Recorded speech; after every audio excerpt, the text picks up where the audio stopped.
ఆదికాండము 49వ అధ్యాయము. యాకోబు తన కుమారులను పిలిపించి ఇట్లనెను, మీరు కూడి రండి, అంత్యదినములలో మీకు సంభవింపబో సంగతులను మీకు తెలియజేసెదను. యాకోబు కుమారులారా, కూడివచ్చి ఆలకించుడి, మీ తండ్రి అయిన ఇశ్రాయేలు మాట వినుడి. రూబేను, నీవు నా పెద్ద కుమారుడువు, నా శక్తియు నా బలము యొక్క ప్రథమ ఫలమును, ఔన్నత్యాతిశయమును బలాతిశయమును నీవే. నీళ్లవలె చంచలుడువై నీవు అతిశయం పొందవు.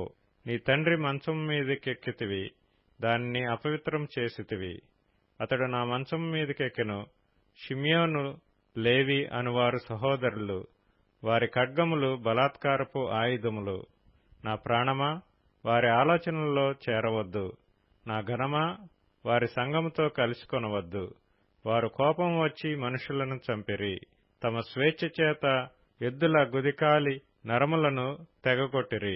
వారి కోపము వేండ్రమైనది, వారి ఉగ్రతయు కఠినమైనది. అవి శపింపబడును. యాకోబులో వారిని విభజించెదను, ఇశ్రాయేలులో వారిని చెదరగొట్టెదను. యూదా, నీ సహోదరులు నిన్ను స్తుతించెదరు. నీ చెయ్యి నీ శత్రువుల మెడమీద ఉండును. నీ తండ్రి కుమారులు నీ ఎదుట సాగిలపడుదురు.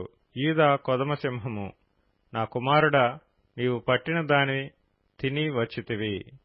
సింహం వలన గర్జించు ఆడసింహం వలన అతడు కాళ్లు ముడుచుకొని పండుకొనెను. అతని లేపువాడెవడు? షిలోహు వచ్చు వరకు యూదా యొద్ద నుండి దండము తొలగదు, అతని కాళ్ల మధ్య నుండి రాజదండము తొలగదు.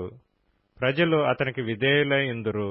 ద్రాక్షావల్లికి తన గాడిదను, ఉత్తమ ద్రాక్షావల్లికి తన గాడిద పిల్లను కట్టి, ద్రాక్షారసములో తన బట్టలను, ద్రాక్షల రక్తములో తన వస్త్రమును ఉదుకును. అతని కన్నులు ద్రాక్షరసము చేత ఎర్రగాను, అతని పళ్ళు పాలచేత తెల్లగాను ఉండును. జెబూలూను సముద్రపు రేవున నివసించును, అతడు ఓడలకు రేవుగా ఉండును. అతని పొలిమేర సీదోను వరకు నుండును. ఇస్సాకారు రెండు దొడ్ల మధ్యను పండుకొనియున్న బలమైన గార్ధబము. అతడు విశ్రాంతి మంచిదొకటయు, ఆ భూమి రమ్యమైనదొకటయు చూచిన గనుక అతడు మోయిటకు భుజము వంచుకొని వెట్టిచేయు దాసుడగును. దాను ఇశ్రాయేలు గోత్రికుల వలె తన ప్రజలకు న్యాయము తీర్చును. దాను త్రోవలో సర్పముగాను, దారిలో కట్లపాముగాను ఉండును. అది గుర్రపు మడిమలు కరుచును, అందువలన ఎక్కువాడు వెనకకు పడును. యెహోవా, నీ రక్షణ కొరకు కనిపెట్టియున్నాను. బంటుల గుంపు గాదును కొట్టును, అతడు మడిమను కొట్టును. ఆషేరు నొద్ద శ్రేష్టమైన ఆహారము కలదు, రాజులకు తగిన మధుర పదార్థములను అతడిచ్చును. నఫ్తాలి విడువబడిన లేడి, అతడు ఇంపైన మాటలు పలుకును. యోసేపు ఫలించడి కొమ్మ, ఊట యొద్ద ఫలించడి కొమ్మ, దాని రెమ్మలు గోడ మీదకి ఎక్కి వ్యాపించును. విలుకాండ్రు అతని వేధించిరి, వారు బాణములను వేసి అతన్ని హింసించిరి. యాకోబు కొరచు పరాక్రమశాలి అయిన వాని హస్త బలము వలన అతని విల్లు బలమైనదగును. ఇశ్రాయేలునకు బండయు మేపిడివాడును ఆయనే. నీకు సహాయం చేయు నీ తండ్రి దేవుని వలనను, పైనుండి మింటి దీవెనలతోనూ, క్రింద దాగియున్న అగాధ జలముల దీవెనలతోనూ, స్తనముల దీవెనలతోనూ, గర్భముల దీవెనలతోనూ నిన్ను దీవించు సర్వశక్తిని దీవెన వలనను అతని బాహుబలము దిట్టపరచబడును. నీ తండ్రి దీవెనలు నా పూర్వీకుల దీవెనల పైని చిరకాల పర్వతముల కంటే హెచ్చుగా ప్రబలమగును. అవి యోసేపు తల మీదను, అతని సహోదరుల నుండి వేరుపరచబడిన వాని నడినెత్తి మీదను ఉండును. బెన్యామీను చీల్చునట్టి తోడేలు, అతడు ఉదయమందు ఎర్రను తిని అస్తమయమందు దోపుడు సొమ్ము పంచుకొనును.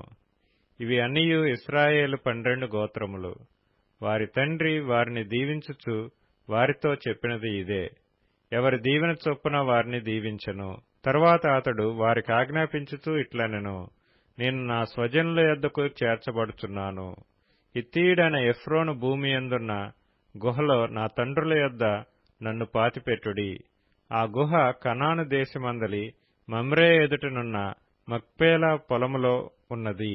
అబ్రాహాము దానిని, ఆ పొలమును హిత్తీయుడగు ఎఫ్రోను యొద్ద శ్మశాన భూమి కొరకు స్వాస్థ్యముగా కొనెను.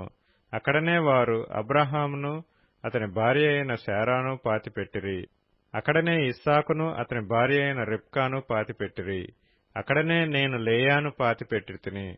ఆ పొలమును అందులోనున్న గుహయు హేతు కుమారుల యొద్ద కొనబడినదనెను. యాకోబు తన కుమారులకు ఆజ్ఞాపించుట చాలించి మంచము మీద తన కాళ్లు ముడుచుకొని ప్రాణము విడిచి తన స్వజనుల యొద్దకు చేర్చబడెను.